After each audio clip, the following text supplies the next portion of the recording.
जैसे कोई कोई बच्चे ऐसे होते हैं कि जन्म लेने के बाद में उनकी राल टपकती रहती है, विद्वान नहीं हो पाते, पलंग पर पड़े रहते हैं, पांव हाथ काम नहीं करते हैं और डॉक्टरों का इलाज चलता रहता है पर वो रिटर्न नहीं आ रहा है।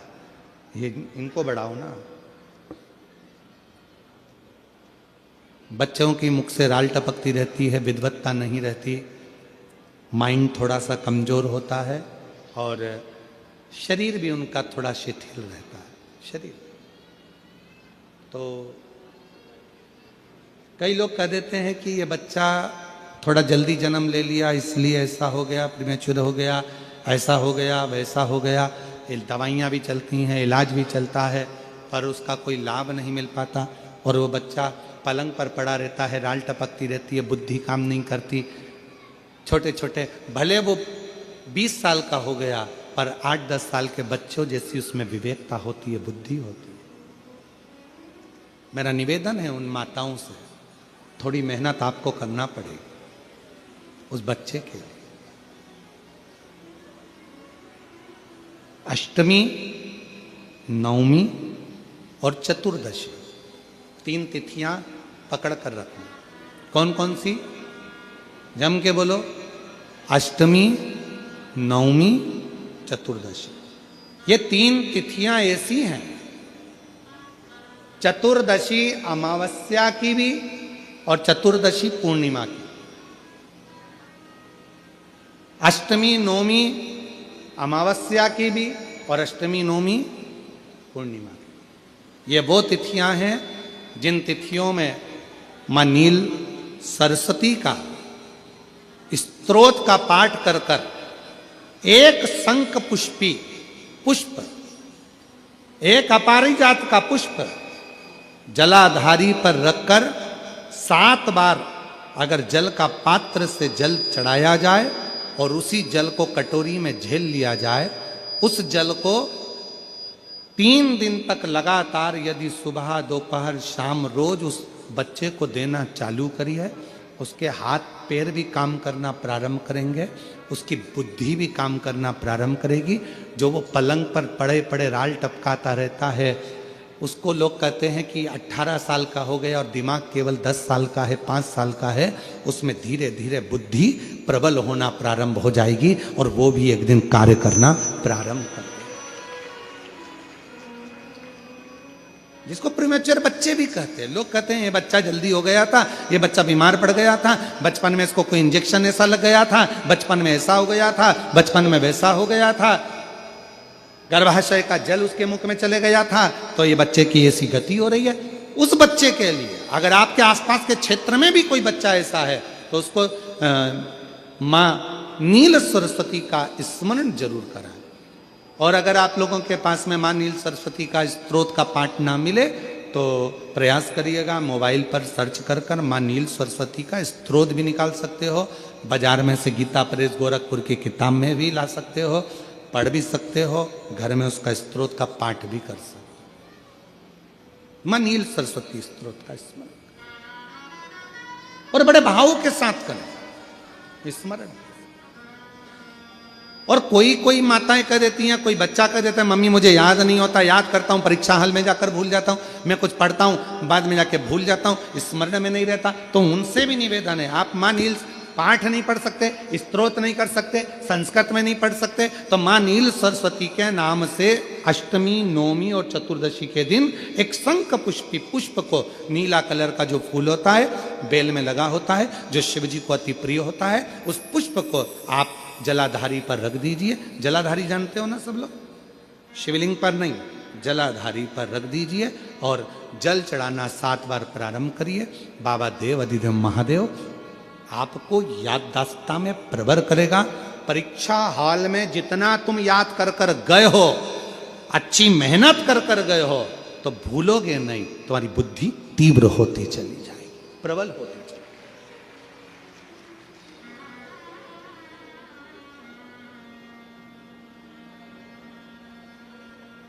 आजकल आयुर्वेद में आप लोग अगर आयुर्वेदिक दवाइयाँ लेते होंगे, आयुर्वेद वालों के पास यदि जाते होंगे, तो वो भी अगर बच्चा पढ़ने में कमज़ोर है, बुद्धि से कमज़ोर है, तो उसको शंख पुष्पी की चाय पीने का भी कहते हैं। बाजार में आती होगी शायद, है? भैया कह रहे हैं कि बाजार में वो चाय भी मिलती है, नीली चाय।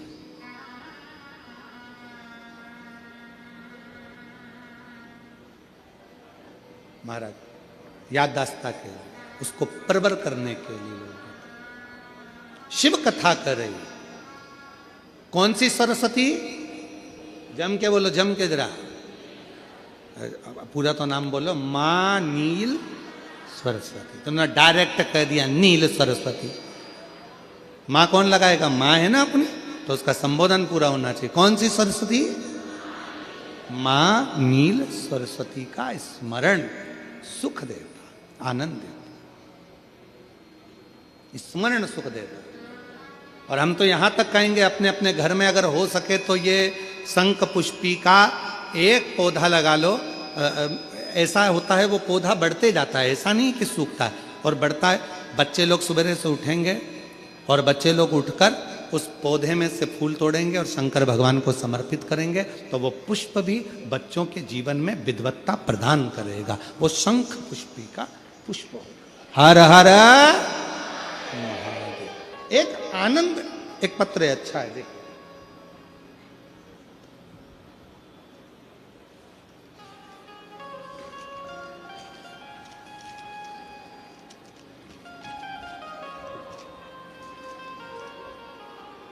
मेरा नाम भूपेंद्र सिन्हा, मेरे पिता का नाम श्री हेम कुमार सिन्हा और माता का नाम निर्मला सिन्हा है। कहीं बैठे हों तो हाथ हिला सकते हैं। मेरा नाम भूपेंद्र सिन्हा, मेरे पिता का नाम श्री हेम कुमार सिन्हा और माता का नाम श्रीमती निर्मला सिन्हा है। जिला दुर्ग, जामुल का निवासी हूँ। मेरा मोबाइल नंबर ये है। कहीं बैठे हैं? आप ही हैं? हाथ हिला दो एक बार। बेटा आया है क्या साथ में? आए हैं? अच्छा अच्छा, आइए, आप आ जाइए, आ जाओ। गुरुजी, कई सालों से मन में तमन्ना थी इंडियन आर्मी की भर्ती की, पर बहुत प्रयास करता था पर नहीं होता था। आखिरी में मेरी माता ने कहा, सियोर वाला बाबा कहता है कि मेहनत को बढ़ाओ, परिश्रम अच्छा करो, 4 गुनी मेहनत करो और शिव पर विश्वास करो। मेरी माता के कहने पर मैंने पशुपति व्रत किया, सीहोर की कावड़ यात्रा में भी गया। गुरुजी, मेरे घर के सामने भगवान महादेव का पवित्र स्थापना हुई है। उस मंदिर में प्रतिदिन जाकर जल चढ़ाता और मंदिर की साफ सफाई व श्रृंगार करता था और अपनी मेहनत करता था। गुरुजी, मैंने भोले बाबा को अपना गुरु मानकर अपनी प्रैक्टिस मेहनत करता। कोई एकेडमी नहीं गया। गुरुजी, 2024 की भर्ती रायगढ़ में हुई, उसमें मैंने बहुत मेहनत कर कर, खूब प्रयास कर कर, शिव को गुरु मानकर पूरा पूरा कार्य किया और बाबा की कृपा से उसमें मैं सफल हो गया। गुरुदेव, सफल हुआ बाबा की कृपा से।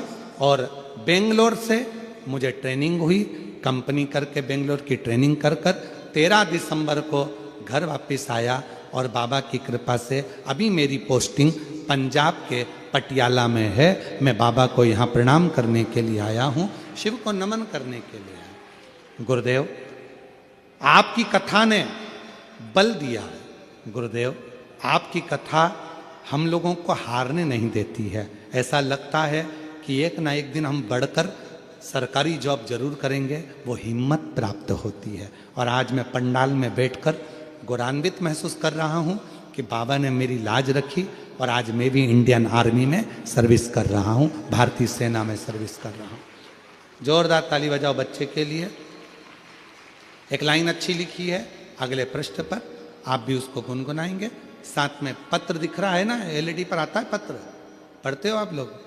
जो जैसी भावना वो वैसा ही फल पाया, नहीं खाली उसे लौटाया, वो मन ही मन हर्षाया, और कर दिया माला माल काशी वाले। एक पत्र और अच्छा है, भंडार काशी वाले ने कर दिया माला माल काशी। सोनम साहू, पिता का नाम गोवर्धन साहू, माता स्वर्गीय कुंती साहू, ग्राम टेढ़ेसरा, जिला राजनांदगांव से आई हूँ। व्यासपीठ को कोटि नमन करती हूँ, चरणों को प्रणाम। गुरुदेव, 2019 से सरकारी नौकरी की तैयारी कर रही थी, पर कुछ नंबरों से असफल रही। 2021 में माँ का स्वर्गवास हो गया, सरकारी नौकरी नहीं लग पाई। इसी बीच हाले कोसा शिव पंचायत की कथा सुनी, बाबा से प्रार्थना करी, यूट्यूब पर कथा देखती, 3 बार पशुपतिनाथ का व्रत किया, महादेव को रोज जल अर्पित करती और पास में होने वाली कथा को सुनने जाती। 2024 में सरकारी नौकरी की परीक्षा दी, 4थी बार पशुपतिनाथ का व्रत करा। हाले कोसा 2025 की कथा में जाने के लिए घर से निकलते समय मन में मेरे आराध्य मेरे पिता महादेव से कहा, बाबा आप मुझे अपनी बेटी को सरकारी नौकरी के पद पर पदस्थ करें, या इस जीवन का कहीं ना कहीं किसी न किसी रूप में अंत करें। कथा से वापस आई, मन में अटूट विश्वास लेकर गई थी। सुना था कथा के पंडाल में बैठकर जो मांगा जाता है वो मिलता है, और बाबा ने ऐसी कृपा करी, हाले कोसा की कथा सुनकर आई और आने के बाद बाबा पर पूरा भरोसा कर कर जल चढ़ाने लगी, और बाबा की ऐसी कृपा हुई कि 3 महीने के अंदर टेक्नीशियन की परीक्षा का परिणाम आया, और आज बाबा की कृपा से लैब टेक्नीशियन के पद पर सरकारी नौकरी में मैं पदस्थ हो गई। मैं बाबा को यहाँ प्रणाम करने के लिए आई और लुटा दिया। इन्होंने भी लाइन अच्छी लिखी, जी वाले ने कर दिया माला माल काशी वाले। तुम जिस भाव से कहीं बैठे हैं क्या, ये आ रहे हैं? अच्छा आ गए, हाँ ठीक है। शंभू आइए बाबू, आ जाओ आ जाओ।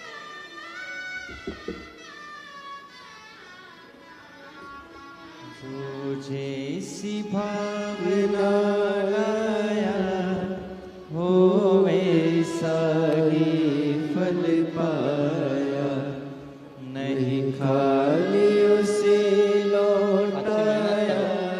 हमारे भारत माँ की रक्षा करो, और वाह बहुत बढ़िया। एक बार जोरदार ताली बजाओ। बेटे का भारतीय आर्मी में, भारतीय सेना में हुआ है, और पंजाब भटिंडा उसका नौकरी का आया है वहाँ का। जोरदार ताली बजाकर साधुवाद करें। माला माल काशी वाले लुटा दिया भंडार काशी वाले कर दिया माला माल काशी वाले कर दिया माला माल काशी वाले। आप जितनी कोई कहे वो दूसरी बात, पूर्ण भरोसे के साथ आ जाओ।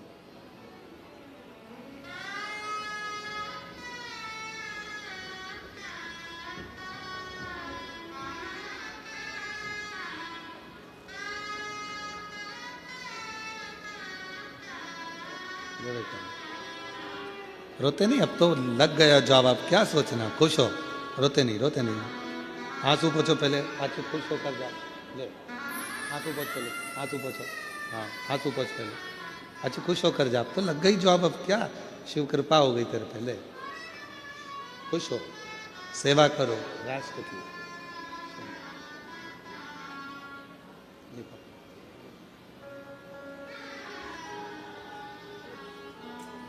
लोग कहते हैं शिव पुराण में क्या है, शंकर की कथा में क्या है, शिव पंडाल में बैठकर कथा सुनने में क्या है, कथा बैठकर सुनने में क्या मिलेगा, क्या प्राप्त होगा, कैसे मिलेगा, क्या मिलेगा।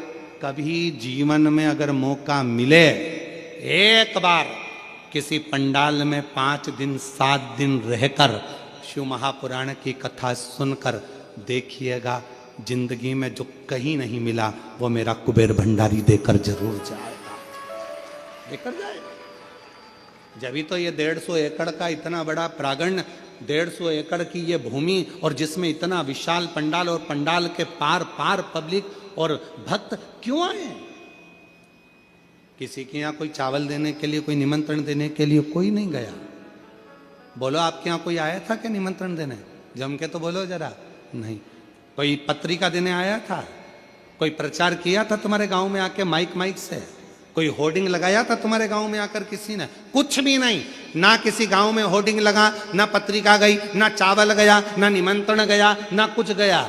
जैसे शक्कर के डब्बे को चींटी ढूंढती है, उसी तरह शंकर का भक्त शंकर की कथा को ढूंढकर पहुंच जाता है। उसको तो बस मालूम होना चाहिए कि मेरा शिव कहाँ है, कहाँ बैठा है, उसका भजन मुझे कहाँ करना है, कैसे प्राप्त करना है। एक लोटा जल,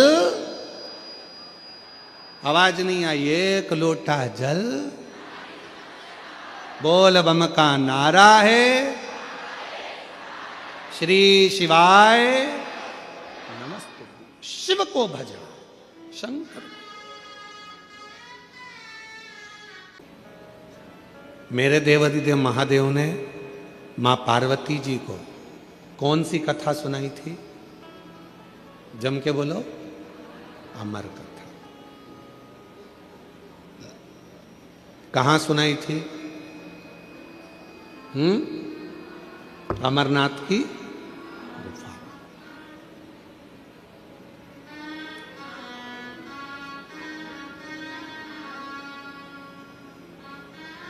सर्प को सुनाई थी क्या? जम के बोलो, नहीं। चंद्र को सुनाई थी? नहीं। नंदी को? नहीं। मेरे भगवान देवाधिदेव महादेव ने अमर कथा सुनाई तो केवल मां आद्य शक्ति पार्वती को सुनाई।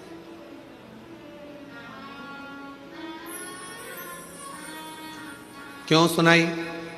किस लिए सुनाई? क्या कारण पड़ गया था जो पार्वती को अमर कथा सुनाना पड़ी? उसका केवल एक कारण था, यह आद्य शक्ति पार्वती जगत की मां है, और मां यदि अमर हो गई तो ये राष्ट्र को अमर होने में कोई दिक्कत नहीं आएगी।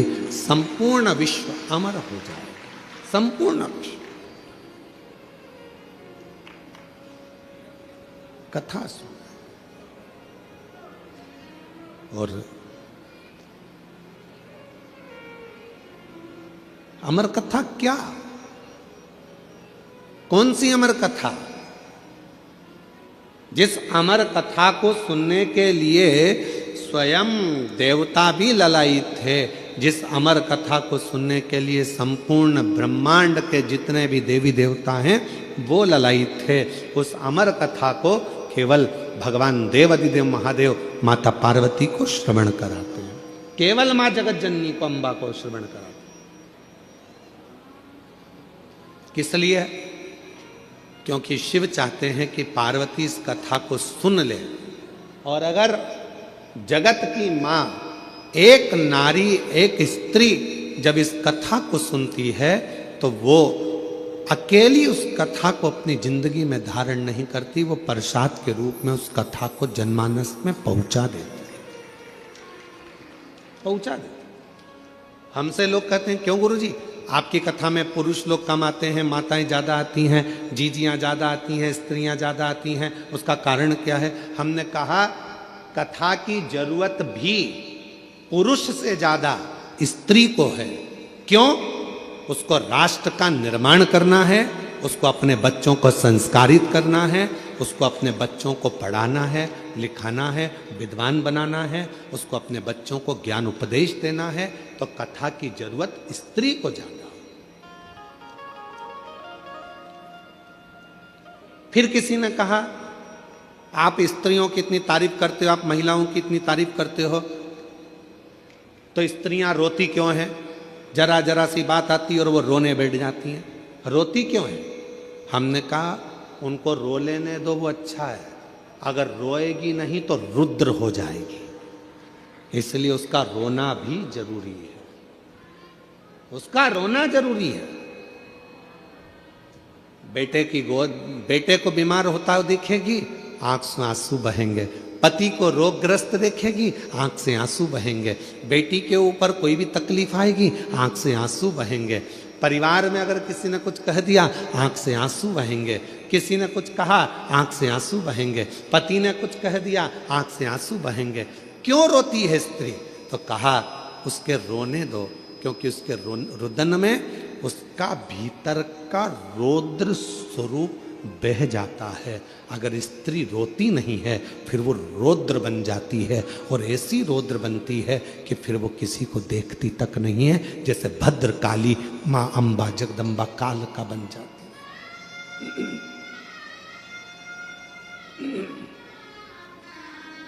फिर वो भद्रकाली, वो काल का बन।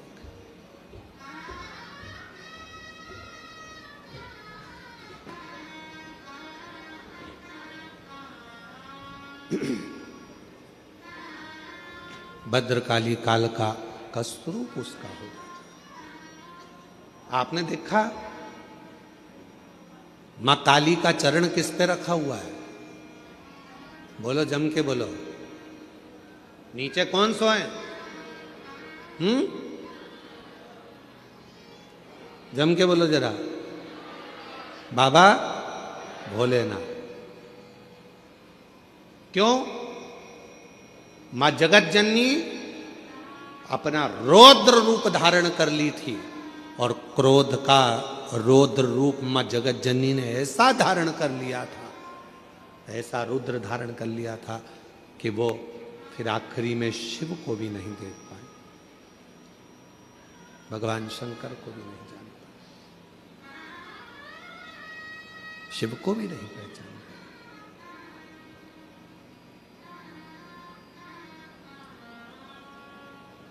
तो अमर कथा पार्वती जी को, अमर कथा केवल जगत जननी जगदम्बा अम्बा पार्वती को सुनाई दी।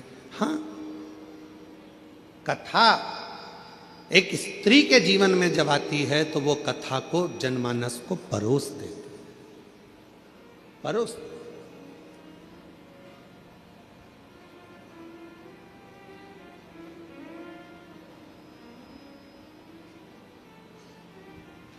दुनिया में केवल एक स्त्री ही ऐसी है, महिला, एक नारी ही ऐसी है, जब सब खा लेते हैं तब आखिरी में वो खाने बैठती है, भोजन करने बैठती है। जो मिल गया उसमें भी उसकी तृप्ति होती है, नहीं मिला उसमें भी उसकी तृप्ति होती है। दूसरे को खाता हुआ, प्रेम से भोजन करता हुआ देखकर वो संतुष्ट हो जाती है, वो संतुष्ट हो जाती है। एक नारी, एक स्त्री।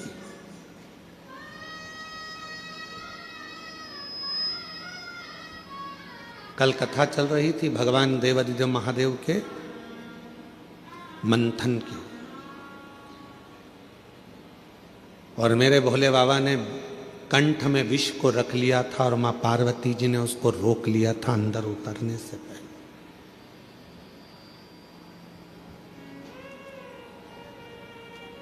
उतरने से पहले रोक लिया था। दुनिया के आधे से ज्यादा क्राइम घर में रहने वाली स्त्री रोक सकती है। घर में रहने वाली नारी, घर में रहने वाली एक महिला दुनिया में होने वाले आधे से ज्यादा क्राइम को रोक सकती है। कैसे रोकेगी? अपने पति को अच्छा उपदेश देकर, उसको समझाकर, अपने बेटे को अच्छा संस्कार देकर, अपनी बेटी को अच्छा ज्ञान देकर, अपने ससुर को अच्छा ज्ञान देकर, अपने पिता को अच्छा उपदेश देकर, अपने भाई को अच्छा ज्ञान देकर, उपदेश देकर। दुनिया में किसी सरकार की इतनी सामर्थ्यता नहीं है जो क्राइम को रोक सके। क्राइम को केवल एक रोक सकती है, वो घर की केवल नारी होती है जो अच्छे संस्कारों से इन क्राइम को रोक सकती है। एक कथा बचपन में पढ़ने को मिली थी, शायद हमें उम्मीद है कि आपने छत्तीसगढ़ वासियों ने भी इस कथा को जरूर पढ़ा होगा। हमने पढ़ा है अपने बचपन में, तो तुमने भी पढ़ा होगा। कथा सुनने को मिली थी, पढ़ने को मिली थी। एक छोटा सा बच्चा स्कूल में जाता है पढ़ने के लिए, उसको एक पेंसिल मिल जाती है। वो अपनी मम्मी को आकर बताता है, माँ मुझे ये पेन मिला है। माँ ने कुछ नहीं कहा। बच्चा दूसरे दिन स्कूल गया, कंपास चुरा कर ले आया।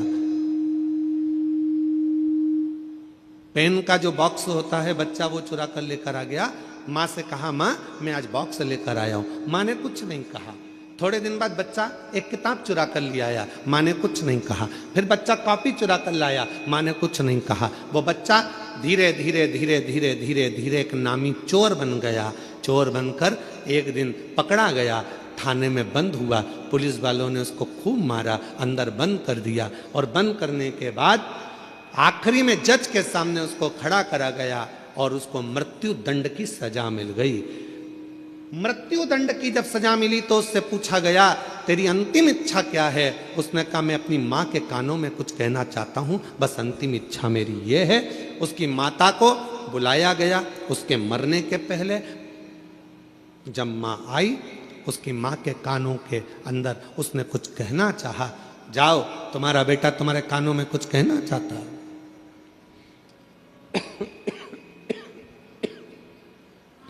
माँ ने कान आगे करा। बच्चे ने गला पकड़ रहा है माइक भाई। बच्चे ने माँ के कानों को पकड़ा दांतों से। इतना तेज उस लड़के ने अपनी माँ के कानों को काटा कि उसमें से रक्त निकलने लगा। पुलिस वालों ने उसको छुड़ाया। मुश्किल से वो कान दांतों से छूटा। आखिरी में पुलिस वालों ने पूछा कि ये तेरी माँ है और तूने इसको दांतों से काट दिया?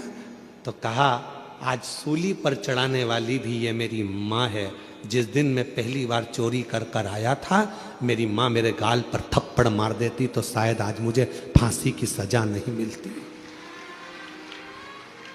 आज मुझे फांसी की सजा नहीं मिलती। दुनिया में कोई ऐसी सरकार नहीं है जो क्राइम को रोक सके। क्राइम को अगर रोक सकती है तो वो घर की नारी रोक सकती है। अपने भाई को समझाकर, पिता को समझाकर, बच्चों को समझाकर, अच्छे संस्कार देकर, प्रेम देकर, स्नेह देकर अपने बच्चों को गलत जगह से रोक कर वो क्राइम को रोक सकती है। केवल एक स्त्री, केवल एक नारी।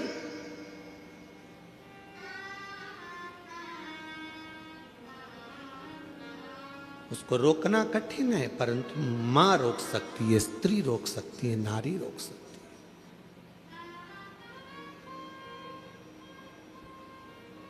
कितना विचित्र प्रसंग है। विनायक का सिर किसने काटा था? जम के बोलो जरा। गणेश जी का सिर किसने काटा था? शंकर भगवान। किसका सिर लगाया फिर बाद में? हाथी का। जब हाथी का सिर लग गया गणेश जी को, उनके बहुत सारे बेस्ट फ्रेंड हुए, उनके बहुत सारे दोस्त हुए। उन्होंने उनको भरना प्रारंभ करा। तेरा पिताजी है, तेरा सिर काट कर तेरे को हाथी का सिर लगा दिया, इंसान का लगा देते, मनुष्य का लगा देते, कैसा तेरा स्वरूप बना दिया। लोगों ने भड़काया। गणेश जी गुस्से में लाल होकर अपनी माता के पास गए। माँ, मेरे पिताजी ने मेरा सिर काट दिया, मेरे पिताजी ने मेरे साथ ऐसा किया, हाथी का मुख लगा दिया। कितना विद्रोह भरा था गणेश जी के अंदर कि तेरे पिताजी ने तेरा सिर काटा, हाथी का सिर लगा दिया। फिर माँ ने समझाया, बेटा तेरे पिताजी साधारण नहीं है, उनने बहुत सोचा होगा। उनको मालूम है कि दुनिया में सब कुछ हो सकता है पर कोई लंबोदर नहीं हो सकता है, इसलिए तुझे लंबोदर बना दिया। माँ ने समझाया। फिर दूसरी बार बारी आई। कार्तिकेय को बैठने के लिए मोर मिल गया, शिव जी को बैठने के लिए नंदी मिल गए, माँ जगत जननी को बैठने के लिए शेर मिल गया, सारे देवी देवता अच्छे अच्छे वाहन पर बैठ गए। आखिरी में गणेश जी को छोटा सा चूहा दे दिया। फिर दोस्तों ने भर दिया, माँ पिताजी को तो देखो, मेरे लिए चूहा दिया, दिख रहा था मेरा इतना बड़ा शरीर है, बैठने के लिए कोई अच्छा वाहन देना था, इतना छोटा सा चूहा दे दिया। माँ ने समझाया बेटे को, बेटे के अंदर विद्रोह उत्पन्न हो रहा था। माँ ने कहा बेटा तेरे पिताजी समझदार हैं, उन्होंने चूहा इसलिए दिया, बड़े बड़े गाड़ियां ट्रैफिक में फंस सकती है पर मोटरसाइकिल और साइकिल कहीं से भी निकल सकती है, इसलिए तुझे छोटा वाहन दिया गया, छोटा वाहन दिया गया। गणेश जी खुश हो गए, मां ने समझा दिया, नहीं तो विद्रोह तो कब का चालू हो जाता। फिर आया बारी, अब की बारी आई कि पृथ्वी की परिक्रमा कर कराना है। मां सब ने कहा तेरे पिताजी को मालूम था कि तेरे पास चलने के लिए कुछ नहीं, इतना छोटा सा चूहा कितने दिन में पृथ्वी की परिक्रमा करेगा। पिताजी को मालूम था कार्तिकेय जीतेगा, उसको प्रथम गिनती में ला दूंगा। पर गणेश जी तेरे पिताजी ने तेरे साथ चाल चल। गणेश जी को विद्रोह आया, माँ के पास गया, माँ देखो पिताजी ने ये कोई बात बोलना चाहिए कि पृथ्वी की परिक्रमा जो करेगा पहले वो प्रथम गिनती में आएगा। अब तो मेरे पास तो इतना छोटा सा चूहा धीरे धीरे चलेगा, कब तक पृथ्वी की परिक्रमा करेगा। माँ ने समझाया बेटा तेरे पिताजी हैं, वो जानते हैं कि तू इतने बड़े चूहे पर बैठकर पूरी पृथ्वी की परिक्रमा नहीं कर सकता, इसलिए तेरे पिताजी ने मेरे कानों में कह दिया था कि एक काम कर, गणेश जी को बोल देना पूरी पृथ्वी की परिक्रमा ना करे तो माता पिता की परिक्रमा कर लेना, फल प्राप्त हो जाए। जब जब व्यक्ति के दिल में विद्रोह उत्पन्न होता है, जब जब व्यक्ति गलत सोचता है, गलत विचार लाता है, अगर घर की स्त्री, घर की नारी, घर की महिला, घर की माँ, घर की बेटी, घर की बहन, घर की भाभी, घर की बुआ, घर की चाची, घर की काकी, घर की मामी, घर की स्त्री जब उसको समझाती है तो कोई पुरुष कोई गलत काम करने के लिए जा नहीं सकता। विद्रोह कब उत्पन्न होता है? जब घर की नारी उसको भर दे। देख लो तुम्हारे भाई को, देख लो तुम्हारे मामा को, देख लो, जब अंदर इतनी ईर्ष्या भर दी जाती है कि पुरुष फिर क्राइम करने को आगे बढ़ जाता है और तलवार लेकर, चक्कू लेकर दौड़ पड़ता है। 10 मिनट का क्रोध, उस व्यक्ति ने चक्कू मारा, 10 मिनट का क्रोध आया और मालूम पड़ा वो 10 मिनट का क्रोध उसकी 10 साल की जिंदगी को बर्बाद कर दिया। 10 साल की जिंदगी। किसी की सामर्थ्यता नहीं जो क्राइम को रोक दे। क्राइम को केवल एक घर की मां, घर की स्त्री, घर की नारी रोक सकती। अच्छे संस्कारों से, अच्छे विचारों से, अच्छी सोच से, अच्छे भाव से। और मत बुरे कर्म कर बंदे वरना पछताएगा। भगवान की आंखों से तू बच नहीं पाएगा, तू बच नहीं पाएगा। हरि ओ अज्ञानी मत कर नादानी। अरे ओ अज्ञानी मत कर नादानी। तेरे कर्म का फल भी तू ही पाएगा, जैसा किया तूने तेरे आगे आएगा। मत बुरे कर्म कर बंदे वरना पछताएगा। भगवान की आंखों से तू बच नहीं पाएगा, तू बच नहीं पाएगा। आप भगवान शिव ने पार्वती जी को अमर कथा इसलिए सुनाई कि वो संस्कारों की जननी है। शिव के गले में विष पड़ा हुआ था, उस विष को स्वयं मां आदिशक्ति पार्वती कंठ में उतरकर उस विष को रोक दी है। वो विष रोक दिया है।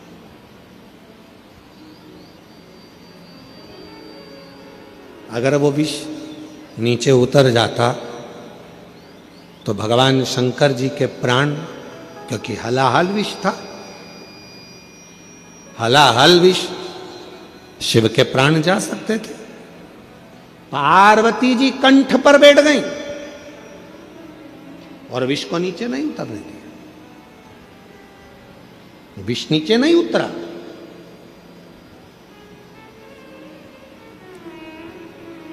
अपने को खुद समझना है, अपने को खुद साधना है।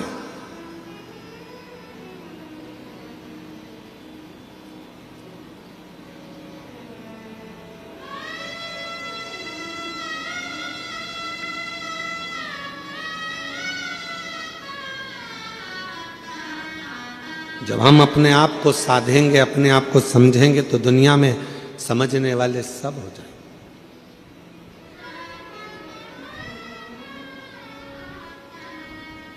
कई माताओं की आदत रहती है, वो अपने बच्चे को हमेशा डांटती रहती है, तेरे बस का कुछ नहीं है, कुछ नहीं कर सकता तू,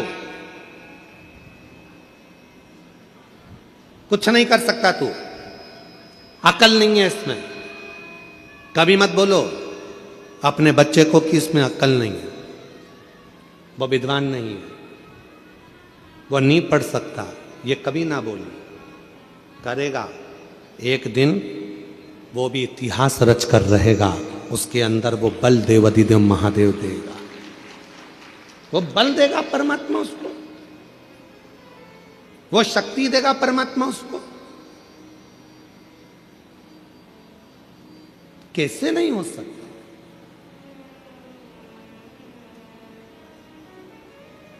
एक पत्र है, अच्छा है।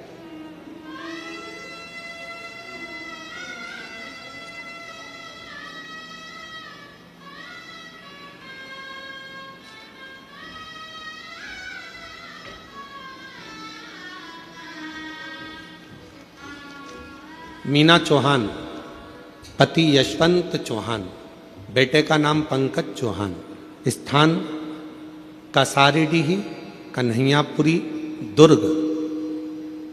कहीं बैठे हो तो हाथ आप ही हैं दीदी, हाथ हिला दो, आ जाइए, बेलपत्र लेकर जाइए, आइए। मैं पशुपतिनाथ व्रत का और एक लोटे जल का क्या वर्णन करूं गुरुदेव। मेरे बेटे का नाम पंकज चौहान 2-3 साल से पुलिस की नौकरी की तैयारी कर रहा था, परंतु वह 2-3 नंबर से फेल हो जाता था। गुरुदेव, मैंने अपने बेटे से कहा, सियोर वाला महाराज कहता है एक बार पशुपतिनाथ का व्रत कर, मंदिर जाकर 1 लोटा जल चढ़ा और फिर पूरी मेहनत कर। सियोर वाला बाबा कहता है कि अपनी मेहनत को 4 गुना कर, परिश्रम इतना करना, रात दिन मेहनत करना, रिजल्ट भोले बाबा अच्छा देगा।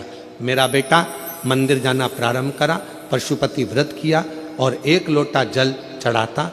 फिर वह बाबा की ऐसी कृपा हुई, उसने एग्जाम दिया और बाबा की कृपा से 16/12/2025 को बाबा की कृपा से जो उसने पूर्व में एग्जाम दिया था उसमें उसने क्लियर करा और 16/12/2025 को उसका ज्वाइनिंग लेटर आ गया और मेरे बेटे का पुलिस में नौकरी लग गया। मैं बाबा को प्रणाम करने के लिए यहाँ आई, बाबा को नमन करने के लिए।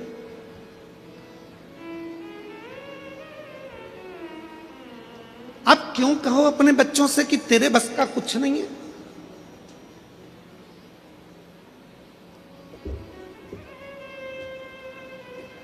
कभी अपने बच्चे से मत कहो कि तेरे बस का कुछ नहीं है।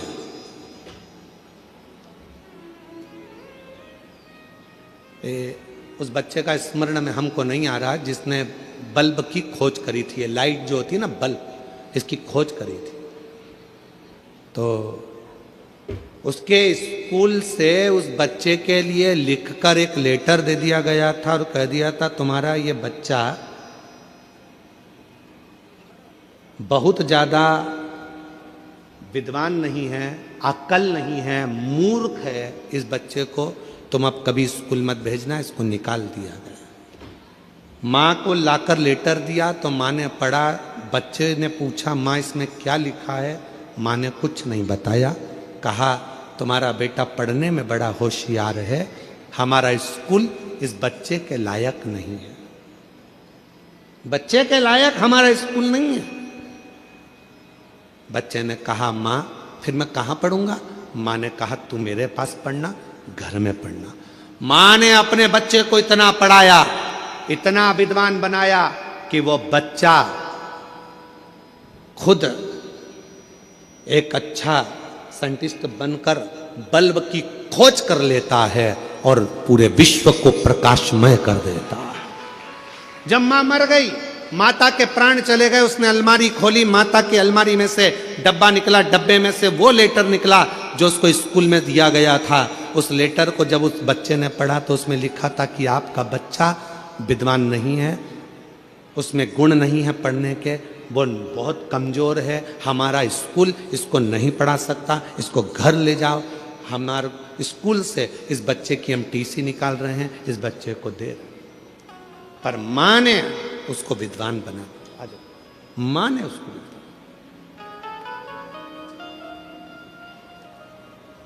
अब ये माँ है ना, इनने भी अपने बेटे से कहा ना कि वो सियोर वाला बाबा कहता है मेहनत को 4 गुना करो, पढ़ाई रात दिन करो, 2-4 नंबर से अगर रुक रहे हो फिर मेहनत करो। और इतनी मेहनत करवाई अपने बेटे से कि आज बेटे का पुलिस में सिलेक्शन हो गया। एक बार जोरदार ताली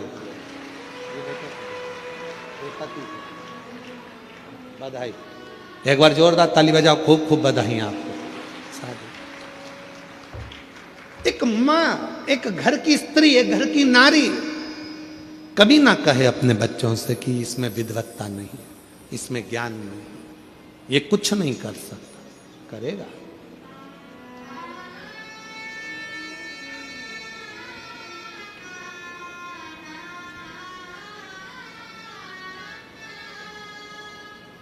कौन है जो नहीं पढ़ सकता? करेगा। अमीर बनना सरल है, अमर होना जम के बोलो कठिन है। पर जिसने 4 बातों को स्मरण कर लिया वो भी अमर हो गया। अमर होने के लिए कुछ नहीं कर सकते तो एक काम तो जरूर करना। क्या करना है अपने को?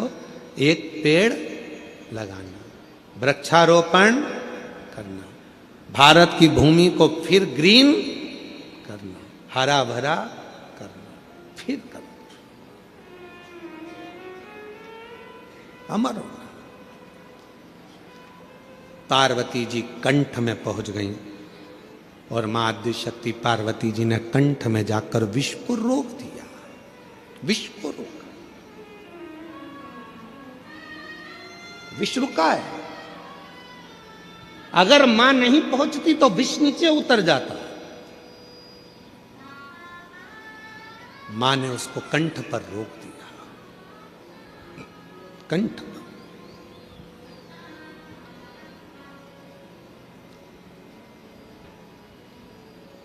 मेरी जीजियों, मेरे जीजाओं, मेरी बेटियों, बेटाओं, मेरे बुजुर्ग माँ बाप, एक बात का स्मरण अपने अंदर रखिएगा।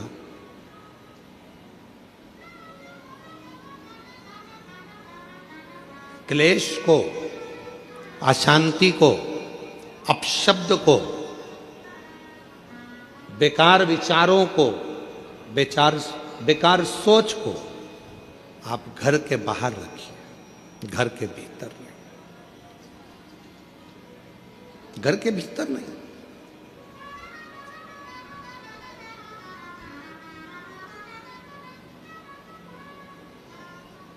हम हमारे घर को घर बना रहने दें।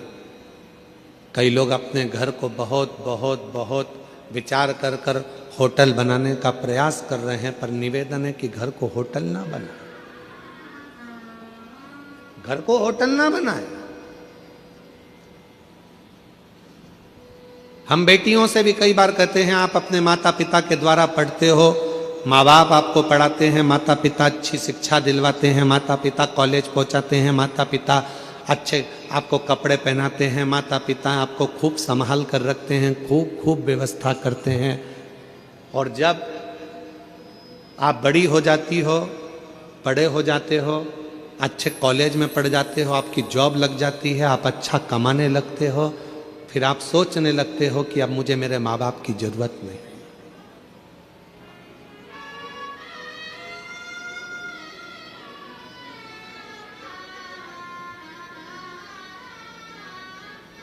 हमने एक बात पहले भी कही थी, आज फिर कहते हैं, ये जितनी अदालत में शादियां हो रही हैं, हम उसका विरोध कभी नहीं करते। हम नहीं करते। खूब करो, अदालत में शादी करो, मना नहीं है, कोर्ट मैरिज करो, मना नहीं है, पर कोर्ट में भी जहां जहां पर बेटा बेटी अपनी शादियां करते हैं उस जगह पर एक नियम लागू होना चाहिए कि तुम्हारी शादी में तुम्हारे माँ बाप का होना जरूरी है।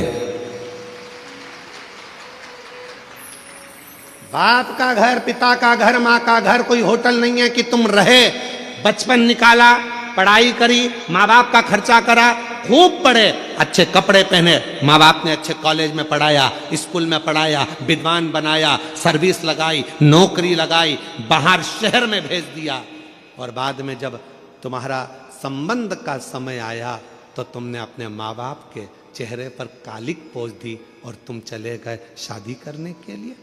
कम से कम एक नियम तो होना चाहिए कि जिस माँ की कोख से तुम निकले हो, जिस माँ ने तुम्हें गोदी में रखा है, जिस बाप ने अपनी पूरी पूंजी तुम्हारे परवरिश में लगा दी, तुम्हारी एक खुशी में क्या तुम्हारे माँ बाप शामिल नहीं हो सकते? क्या माता पिता नहीं हो सकते? घर को होटल मत बनाओ। घर होटल नहीं है कि यहां बड़े होगे और बाद में मन का करोगे, नहीं। प्रत्येक बेटी को नियम लेना चाहिए, चाहे किसी भी कॉलेज में पढ़े हो, किसी भी स्कूल में पढ़े हो, कितनी भी उच्च पद पर बैठकर तुम नौकरी कर रहे हो, पर कितने भी तुम्हारे फ्रेंड बन जाएं, कितने भी दोस्त बन जाएं, किसी की बॉडी देखकर, किसी की गाड़ी देखकर और किसी विधर्मी के चक्कर में ना आकर निर्णय देना कि शादी तो मैं अपने माँ बाप के कहने पर करूंगी, चाहे कुछ भी कर दो।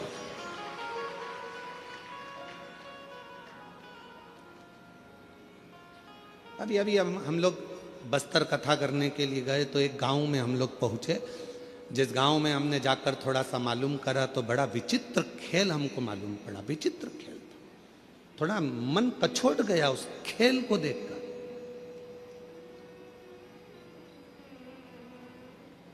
कि गांव की साधारण बेटियों को सामान बेचने के बहाने साइकिल पर, मोटरसाइकिल पर सामान रखते हैं, तिलक लगाते हैं, कंठी पहनते हैं, सामान बेचने के बहाने आते हैं और गांव की भोली भाली बेचारी बेटियों को अपने झांसे में लेकर उससे विवाह कर लेते हैं और बाद में लव जिहाद तो करा ही करा, पर साथ में लैंड जिहाद भी करा, उसको अपना बना लिया और उसकी जो प्रॉपर्टी थी, उसकी जो जमीन थी, उसको भी अपना बना लिया। ये भी चल रहा है। इसको बचना है, संभलना है।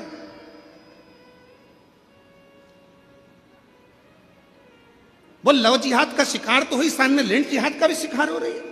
पूरी भूमि चली गई, पृथ्वी चली गई। वो किसान माँ बाप के पास में तो 2 एकड़ 1 एकड़ जमीन थी, जो गांव में छोटा सा एक रकबा था जिसमें वो धान बोता था, खाता था, वो भी ले गया। और अब वो बेचारा किसान खेत में जाके कोर्ट में केस लड़ रहा है। समझिए, सावधान इंडिया, सावधान मेरे छत्तीसगढ़ की जीजियों, सावधान। भले तुम में छत्तीसगढ़िया सबले बढ़िया, जय जोहार। तुम में वो बल है, एक अंदर से संकल्प लो कि हम, हमारे घर की बेटियां संकल्प ले कि कभी भी हम हमारे माँ बाप को धोखा नहीं देंगे, हम हमारे माँ बाप को कन्यादान का मौका देंगे। सावधान, बहुत जरूरी है। पार्वती जी बैठी हैं कंठ में, विष को नीचे नहीं आने दे रही हैं। विष को अगर एक महिला सोच ले, एक नारी सोच ले, एक स्त्री सोच ले, तो घर के अंदर बुराई नहीं आ सकती, घर के अंदर बुरे विचार नहीं आ सकते। घर के अंदर बुरा खाना नहीं आ सकता। घर के अंदर बुरा खाना नहीं।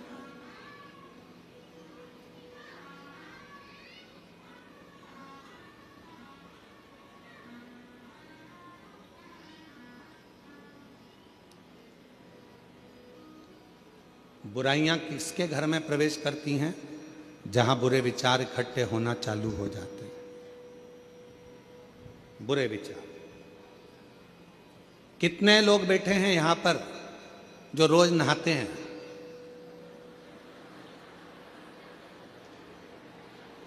अरे हाथ तो उठाओ। सब नहाते हो? चल रखो, बहुत अच्छी बात।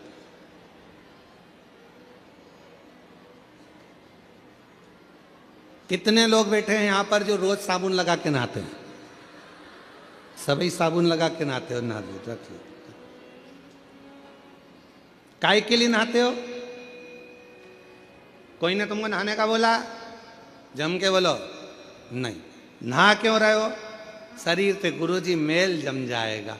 एक दिन नहीं नहाएंगे फिर मेल जमेगा, 2 दिन नहीं नहाएंगे फिर मेल जमेगा, 3 दिन नहीं नहाएंगे फिर मेल जमेगा। इतना मेल जम जाएगा तो जरा सा पानी डले ने यूं रगड़ो तो बत्ती बत्ती निकले। बत्ती बत्ती ऐसी। और इतना मेल जम जाए तो यहां रगड़ो नहीं तो ही बत्ती दिखे दादा, तो ही बत्ती। इसलिए नहाना बोलो बोलो जरूर। रोज का मेल रोज साफ होना चाहिए। उसी तरह याद रखना, अपने घर में अगर थोड़ा सा भी गंदगी आना चालू हो जाए, कोई मदिरा का पान करने लगे, कोई गलत भोजन करने लगे, गलत विचार लेकर आ रहा है, उसी दिन मेल को साफ कर दो, वरना वो मेल जम जाएगा। मेल जम जाए, वो मेल जमेगा। काय से आए हो आप लोग यहां पर कथा सुनने के लिए? पैदल, मोटरसाइकिल से, 4 व्हीलर गाड़ी से, बस से? बोलो तो जम के। मान लो बीच में मोटरसाइकिल खराब हो गई या उसका पेट्रोल डीजल खत्म हो गया तो क्या करोगे? उसमें नली का पानी डाल लोगे? अरे बोलो तो जम के। नहीं, अगर नली का पानी डाल लो तो मोटरसाइकिल चले कि नहीं चले? अरे बोलो तो नहीं चले। क्या करेगी वो? अटक जाए। चलेगी क्या मोटरसाइकिल? नहीं चले। कौन बोल रहा है? नहीं, इधर से एक छोटा बच्चा बहुत प्रेम से बोल रहा है। कौन बोल रहा है? हाँ, आजा, दौड़ के आजा मेरे पास। आजा, दौड़िया, तू भी आजा, आजा, दौड़ के, जल्दी दौड़ के आजा।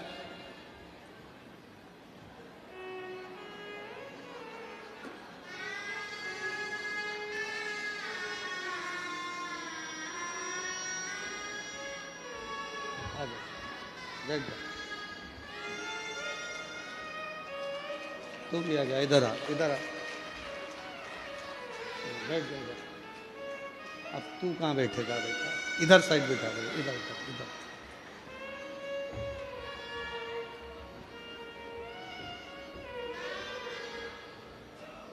बेटा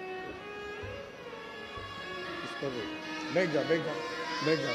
नहीं बैठना, इसको उतार दे, उतार दे, इसको उतार दे। नहीं, गिर जाएगी, इसको उतार, इसको उतार, बिठा, तू बैठ जाएगा। मोटरसाइकिल नाली के पानी से चलेगी? नहीं। जम के बोलो जरा। नहीं, नहीं चलेगी। गाड़ी नाली के पानी से चलेगी? नहीं, नहीं चलेगी। तो ये शरीर दारू से चलेगा? नहीं, नहीं चलेगा। चलेगा? नहीं, नहीं चलेगा। अच्छी गाड़ी चलाना है तो अच्छे पेट्रोल की जरूरत है, और शरीर को अच्छा रखना है तो अच्छे भोजन और पानी की जरूरत है। इसमें गटर का पानी मत डालो। नाली का पानी, ये दारू का जो नशा है, ये गंदा नाली का पानी है। क्या है वो? पानी। गंदा नाली का पानी है। जरा साथ में बोलो। दारू क्या है? गंदा नाली का पानी है। इसको किसी को भी पीना नहीं चाहिए, नहीं पीना चाहिए। इसलिए क्या करना चाहिए? शिव कथा सुनो, गाड़ी भी चलाओ, होशियारी से चलाओ, सीट बेल्ट बांध के रखो, और नशे में रहकर गाड़ी भी मत चलाना और अहंकार के नशे में घर भी मत चलाना, बर्बाद हो जाओ, बर्बाद हो जाओ। बोलो हार हार। चलो लो, तुम दोनों ने अच्छी कथा बाची, जोरदार। चलो शम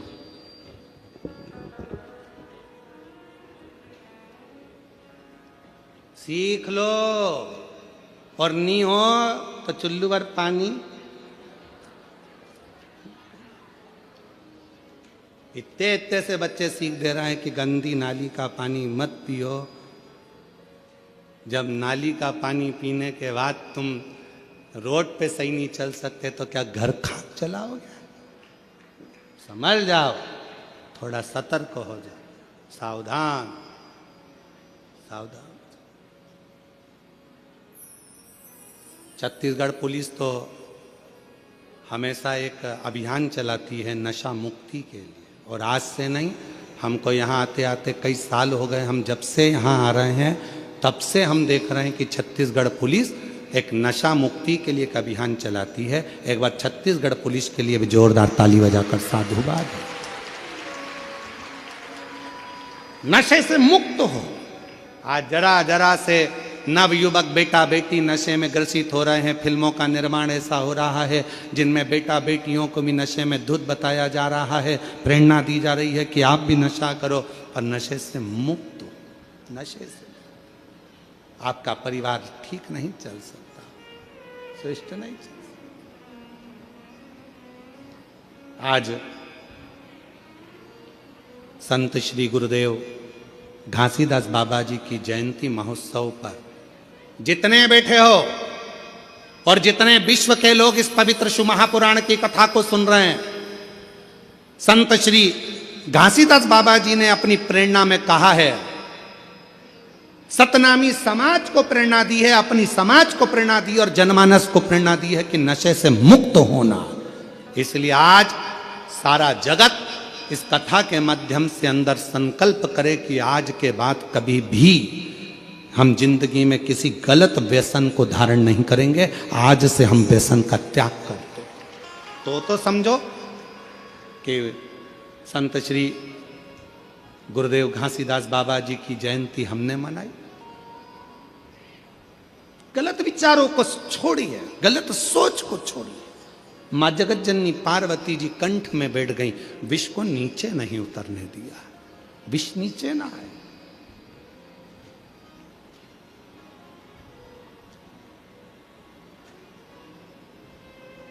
ये विष जब नीचे उतरेगा तो बर्बाद कर देगा, बर्बाद।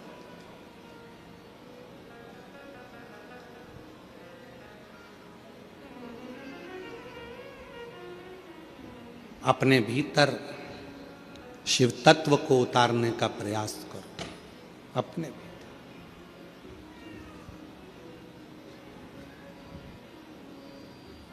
कल एक माता जी कह रही थी, अच्छा हुआ गुरुजी मैं कथा में आ गई। हमने पूछा क्यों माँ, क्या हो गया? कहा अच्छा हुआ गुरुजी अब तुम्हारी कथा अगली तो 6 महीने बाद आएगी, जून का महीना में, जुलाई का महीना में, सावन महीना में। कम से कम उस बीच में छत्तीसगढ़ की इस पवित्र कथा में, नकपुरा में 5 दिन की कथा सुनकर मेरे जीवन को तो सार्थक कर दिया। शिव तत्व को धारण करिए, भगवान शंकर की अविरल भक्ति को धारण करिए। और जो जैसी भावना लाया वो वैसा ही फल पाया, नहीं खाली उसे लौटाया वो मन ही मन हर्षाया, और कर दिया माला माल काशी वाले लुटा दिया भंडार काशी वाले। ये शिव उपासना का एक फल है। आपका विश्वास, आपका भरोसा, आपकी दृढ़ता। भरोसा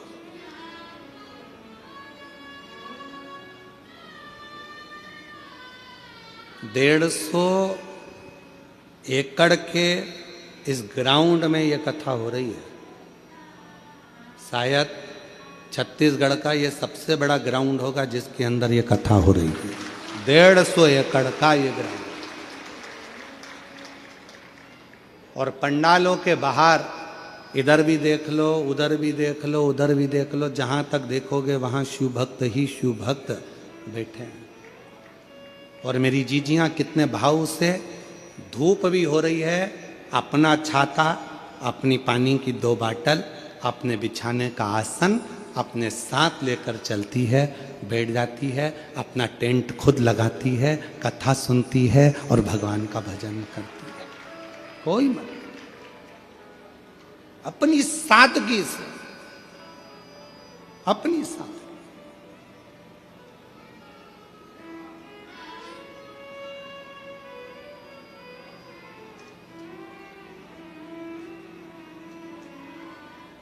और शिव कथा कर रही है पार्वती मैया, अपने शिव जी के कंठ में जाकर बैठ गई।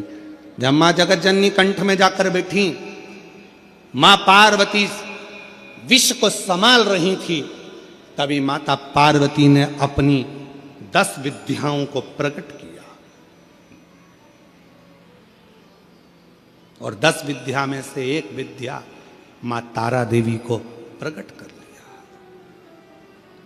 मां तारा देवी ने देखा शिव तो करहा रहे थे, कंठ पर जब विष पड़ा हुआ था, शंकर भगवान करहा रहे थे, और जब करहा रहे थे तो मां तारा देवी ने उसी समय पर मां सरस्वती का आवाहन किया, और तारा देवी के ही एक अंश भाव से, मां जगत जननी के अंश भाव से मां सरस्वती जैसे ही प्रकट हुई, कंठ में बैठ गई, बैठकर स्वर की नाद करने लगी।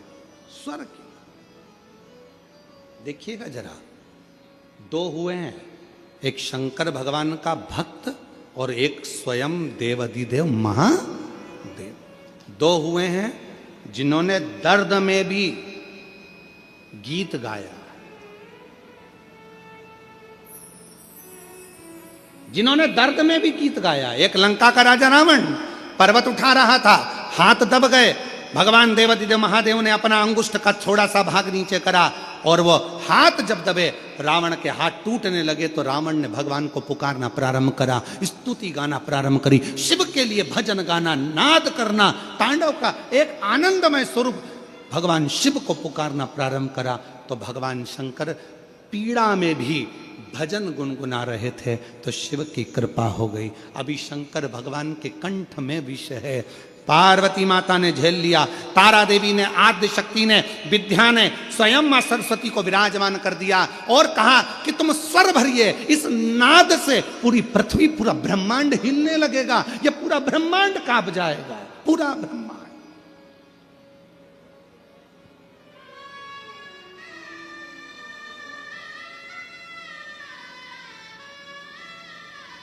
और ये पूरा ब्रह्मांड हिलेगा, इसलिए शिव के नाद में भी आप स्वर दीजिए, स्वर। और सत्यता है मेरी जीजियों और महाराज, सरस्वती ने स्वर देना प्रारंभ करा, और जो सरस्वती ने स्वर दिया, कंठ में विराजमान होकर बैठी साधना तप कर रही।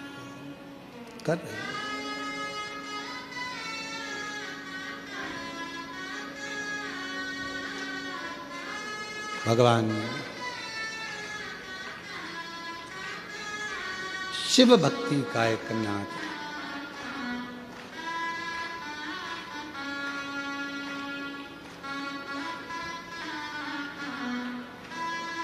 और जब भगवान देवाधिदेव महादेव को मां सरस्वती ने कंठ में बैठकर जब नाद किया, नाद,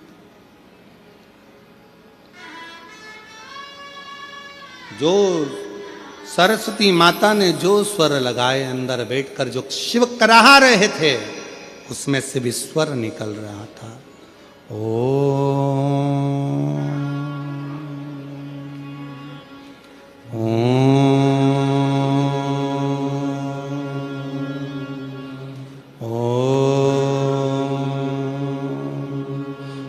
उस कराहने में भी स्वर निकल रहा है, शिव के शब्द निकल रहे हैं।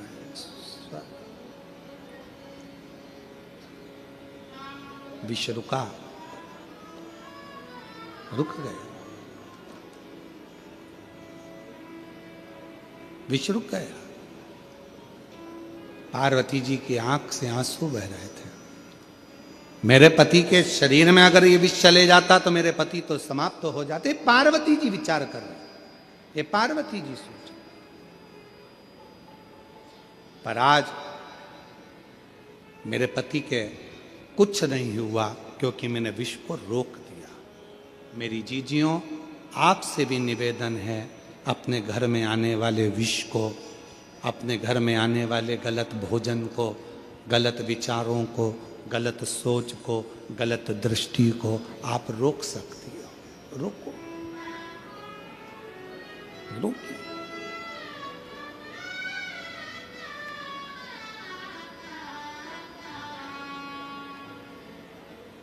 जब रुकेगा, सुख अपने आप उत्पन्न होगा, अपने आनंद अपने आप उत्पन्न होगा। उसको रोकिए।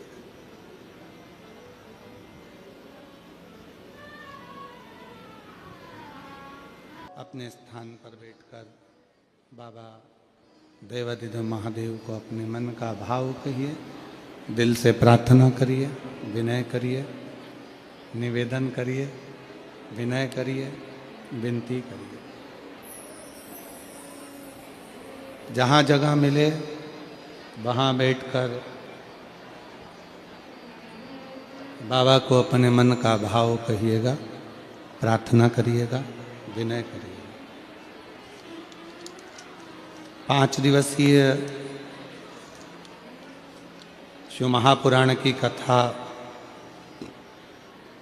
17 तारीख से 21 तारीख तक जनकपुरा जिला दुर्ग छत्तीसगढ़ में चल रही है।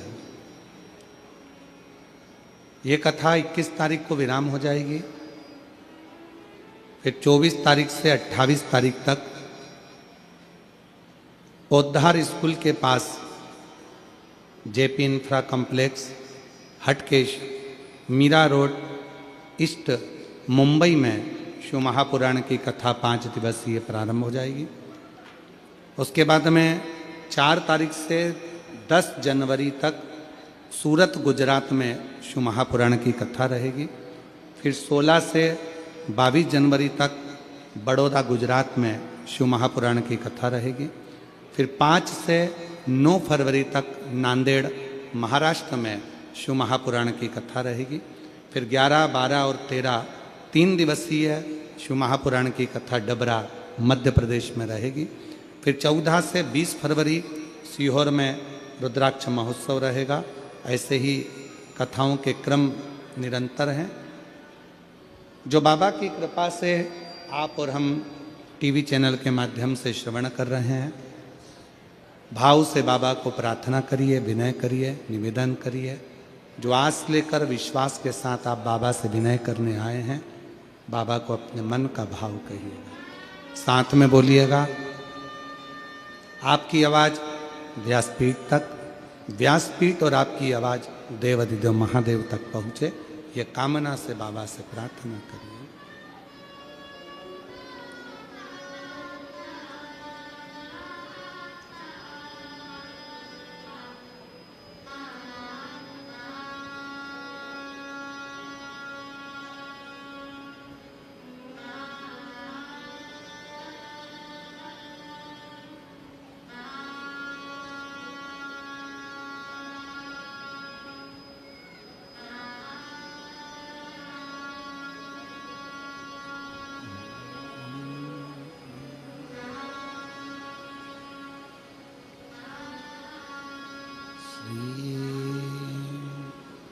शिवाय नमस्तुभ्यं श्री शिवाय नमस्तुभ्यं श्री शिवाय नमस्तुभ्यं श्री शिवाय नमस्तुभ्यं श्री शिवाय नमस्तुभ्यं भोला सब दुख काटो ओ भोला सब दुख काटो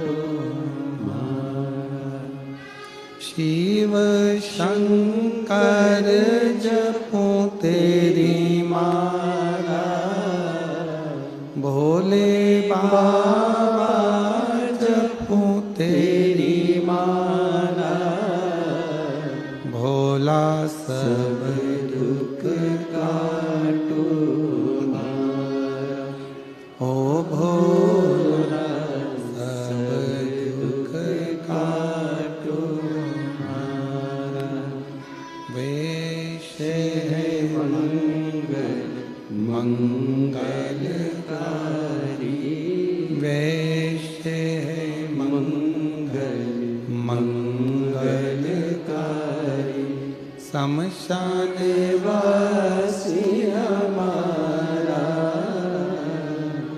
शमशान वासी हमारा हो भोला सब दुख काटो हमारा हो भोला सब दुख काटो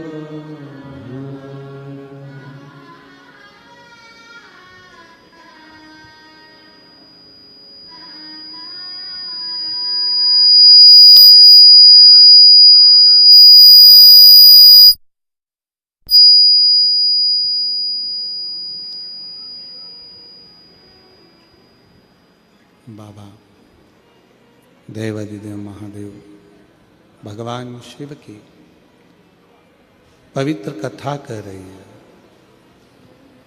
शिव महापुराण की कथा वर्णन कर रही है। माँ पार्वती जी भगवान शिव के कंठ पर आ गईं। 10 विद्या में से एक विद्या माँ तारा देवी प्रकट हो गईं। उन्हीं के अंश स्वरूप से माँ सरस्वती प्रकट हो गईं, जिन्होंने करहाने में भी स्वर दिया और शिव के उस करहाने में ओम नाद का उच्चारण भर दिया। एक बार सभी साथ में ओम नाद करेंगे।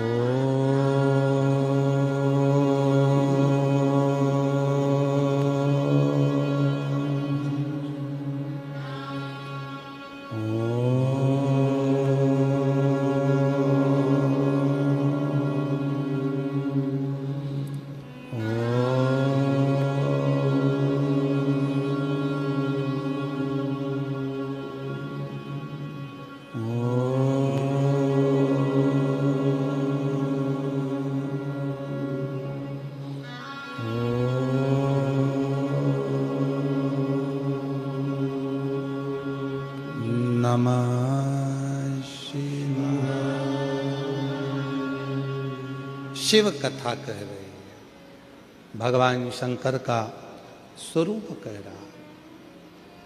सरस्वती मैया कंठ में बैठ गई। क्या भरा था कंठ के अंदर? विष। जिस कंठ में विष भरा है उस स्थान पर मां सरस्वती विराजमान होकर स्वर दे रही थी। माता का विष के कारण पूरा नीला स्वरूप हो गया, पूरा नीला स्वरूप। जैसे शिवजी का एक नाम नीलकंठ महादेव है, नीलकंठेश्वर महादेव। शिव का एक नाम नीलकंठ महादेव है। वो सरस्वती मैया का स्वरूप भी नीला पड़ गया, नीला स्वरूप। महाराज, जैसे ही मां सरस्वती सामने प्रकट हुई, कंठ से सम्मुख में आई, पार्वती जी ने देखा कि सरस्वती का तो स्वरूप नीला है। जो श्वेत वस्त्र, श्वेत हंस, श्वेत रूप धारण करती है, आज वो नीली पड़ी हुई है। नीली? पूछा पार्वती जी ने, तुम्हारा ये स्वरूप कैसे हो गया? कहा, कंठ में विष था, उस विष की तपन के कारण मेरा ये कलर हो गया, मैं शाम हो गई, मैं नीली पड़ गई। नीली उस विष के। शिव जी प्रकट सामने आए, नील सरस्वती का दर्शन किया और दर्शन कर कर भगवान देवाधिदेव महादेव ने कहा, हे सरस्वती, तुम मेरे कंठ में बैठकर नीली पड़ गई हो, नील पड़ गई।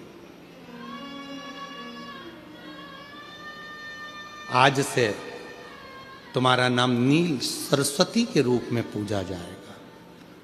2 सरस्वती हुई हैं। एक जो ब्रह्मा जी के पास में आप माता ब्रह्माणी के रूप में मां सरस्वती का दर्शन करते हो, कराए आप लोगों ने? फोटो देखा है मां सरस्वती का? जम के तो बोलो, सबने करा है ना? एक सरस्वती माता का वो स्वरूप, और एक मां सरस्वती का वो स्वरूप जो कंठ में रहकर माता का कलर नीला पड़ गया, जिसको मां नील सरस्वती के नाम से पुकारा जाता है। बोल मां नील सरस्वती माता की। जो माता का कलर नीला पड़ गया, मां नीले स्वरूप में हो गई, मां नील सरस्वती। महाराज, ऋषि वशिष्ठ जी ने सबसे ज्यादा यदि साधना किसी की करी है तो मां नील सरस्वती की करी है। मां नील सरस्वती। और पूरे भारत में केवल उज्जैनी सांदीपनी ऋषि बाबा की भूमि, महाकाल राजा की धरा एक ऐसी है जहां पर पूरे भारत में केवल एक मंदिर ही मां नील सरस्वती का, वाग देवी का मंदिर आज भी उज्जैनी में अवंतिकापुरी में विराजमान है। पूरे विश्व में, पूरे भारत में केवल नील सरस्वती का एक ही मंदिर है जो अवंतिकापुरी में वाग देवी मां सरस्वती का, नील सरस्वती का मंदिर है। आज पूरे भारत केवल एक सरस्वती है जिनका स्वरूप नीला है, जिनकी आराधना ऋषि वशिष्ठ जी ने करी है, जिनकी तप साधना, जिनकी आराधना स्वयं भगवान देवाधिदेव महादेव कहते हैं, सुनो हे जगत जननी पार्वती, हे तारा, 10 विद्याओं में से तुम एक विद्या हो और तुमने इस सरस्वती को प्रकट किया है, तुम्हारा ही स्वरूप है। मैं वर देता हूं जो इस नील सरस्वती की आराधना, साधना, स्मरण, स्तोत्र जप करेगा, पाठ करेगा, उच्चारण करेगा, उसको कभी ज्ञान की, कभी बुद्धि की, कभी विवेक की, कभी कमी ना हो, कभी कमी। मेरी जीजियों,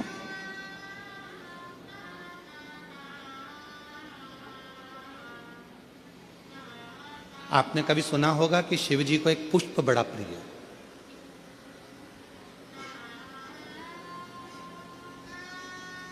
शायद आप लोगों के इधर है कि नहीं हमको नहीं मालूम, पर शिव जी को एक पुष्प बड़ा प्रिय है जिसको शंख पुष्पी पुष्प कहते हैं,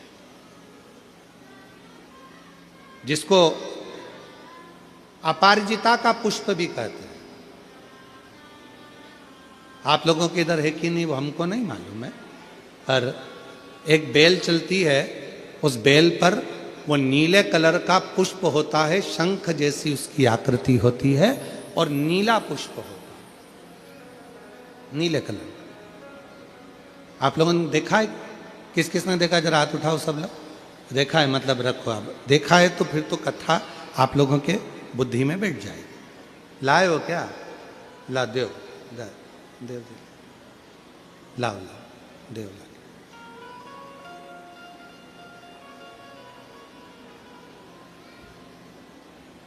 हाँ लिया आ जाओ आ जाओ। और शंभु शरणे पड़ी मांगू घड़ी रे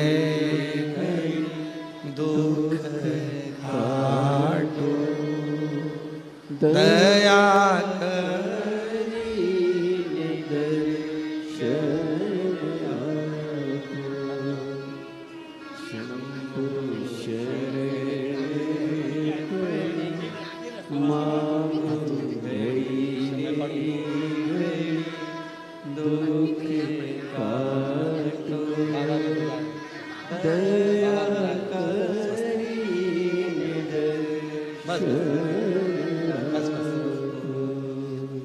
एक ऐसा नीला कलर का पुष्प होता है, देखो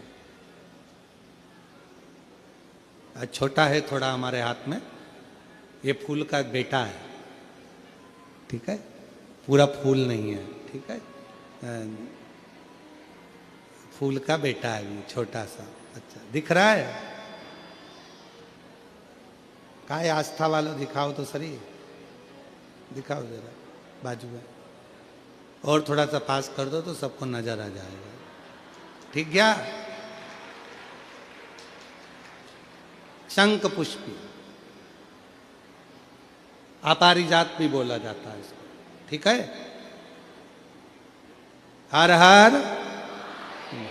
विराजो विराजो। तो एक पुष्प अपन कहते हैं हमारे भगवान देवादिदेव महादेव को, भगवान शंकर को बड़ा प्रिय है ये पुष्प। अब किसी से पूछा जाए, आप कह रहे हो कि शंकर भगवान को ये नीला फूल, ये शंख पुष्पी भगवान शिव को इतनी प्रिय क्यों है, भगवान शंकर को इतनी प्रियता क्यों है, कोई से पूछे तो वो बताए चाहे ना बताए पर शिव महापुराण का संवाद कर रहा है। कंठ में स्वयं मां जगत जननी ने 10 विद्या में से एक मां को याद किया, और मां तारा का एक स्वरूप मां सरस्वती के रूप में विराजमान हो गया। कंठ में रहने से विष की तपन के कारण, कंठ में रहने से विष की तपन के कारण उनका स्वरूप नीला पड़ गया, और जब उनका स्वरूप नीला पड़ गया तो भगवान देवादिदेव महादेव ने कहा, सुनो पार्वती, संसार के लोग, भूमंडल में रहने वाला यदि कोई भी मानव जिसकी विवेकता, बुद्धि, विचार, सोच, ज्ञान थोड़ा सा भी अगर उसमें कम है तो वो नील सरस्वती का यदि आवाहन करे, मां नील सरस्वती स्तोत्र का पाठ करे, मां नील सरस्वती की स्मरण करे, तो उसकी विवेक, उसकी बुद्धि तीव्र होती है, श्रेष्ठ होती है। और सुनो पार्वती, यदि मान लो कोई मान नील सरस्वती का स्तोत्र का पाठ नहीं कर पाए, आराधना नहीं कर पाए, साधना नहीं कर पाए, स्मरण ना कर पाए, अगर कोई बच्चा एक शंख पुष्पी पुष्प को समर्पित कर कर जलाधारी पर, और 1 लोटा जल यदि वो समर्पित करता है और उस जल का आचमन कोई बच्चा नित्य प्रति करता है, तो वो बच्चा धीरे धीरे विद्वत्ता धारण करता ही जाता है। जो याद करता है वो भूलता नहीं। ये मां नील सरस्वती की कथा है। 2 सरस्वती का दर्शन आपको और हमको होता है, 2 सरस्वती का स्मरण आप और हम करते हैं। एक सरस्वती जो स्वयं श्वेत वस्त्र धारण करी है, हंस पर बैठी हैं और बड़े आनंद के साथ में मां सरस्वती का सुंदर स्वरूप है, पर एक सरस्वती ऐसी हैं जो नीला उनका स्वरूप है और नील सरस्वती के रूप में उनकी पूजन होती है। मां नील सरस्वती। महाराज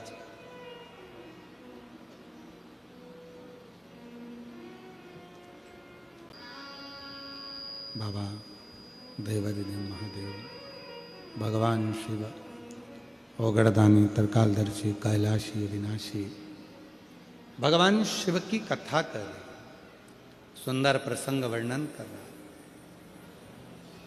माँ नील सरस्वती के भाव से शंख पुष्पी का पुष्प भगवान देवादिदेव महादेव को समर्पित किया जाता।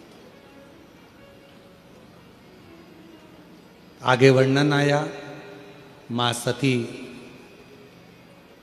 जो कुंभज बाबा के यहाँ कथा सुनने के लिए गई थी और शिव की परीक्षा ले लेती हैं, शिव त्याग कर देते हैं। कुंभज बाबा के आश्रम से आने के बाद में अपने ही पिता के घर में यज्ञशाला में जलकर भस्म होती हैं। हिमालय राज के घर में मैनावती जी के गर्भ से उनका प्रागट्य होता है और मां पार्वती के रूप में अवतरित होती है। शिव जी के साथ में उनका मंगल विवाह होता है।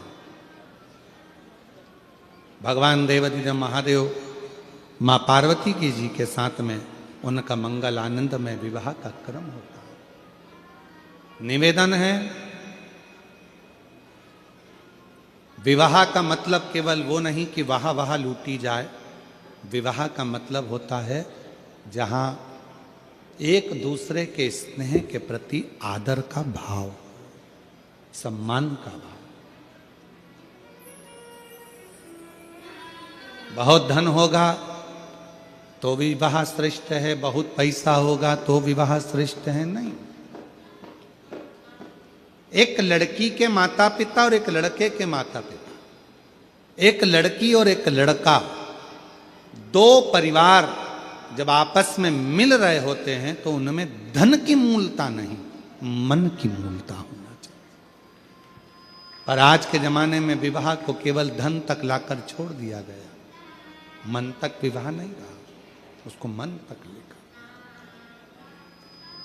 मेरे ओघड़दानी, मेरे शंकर भगवान मां पार्वती जी के साथ विवाह हो रहा है। जोरदार ताली बजाएं, शिव पार्वती पधार रहे हैं। सुंदर आनंदमय मंगलमय भगवान शंकर का विवाह पार्वती मैया के साथ में हो रहा है। मां जगज्जननी पार्वती मैया भगवान शिव जी के गले में जयमाला पहना रही हैं। जोरदार ताली बजाइए, हर हर। भगवान शंकर पार्वती मैया के गले में जयमाला देते हैं, हर हर महादेव। सुंदर आनंदमय आज द्वितीय दिवस की कथा यहाँ विराम हुई है। 3 दिन कथा के और बचे हैं। बड़े भाव से, आनंद से कथा का रस तत्व ग्रहण करें। नकपुरा जिला दुर्ग की यह पवित्र भूमि 1 बजे से 4 बजे तक ये कथा चल रही है। ये कथा 21 तारीख को विराम हो जाएगी।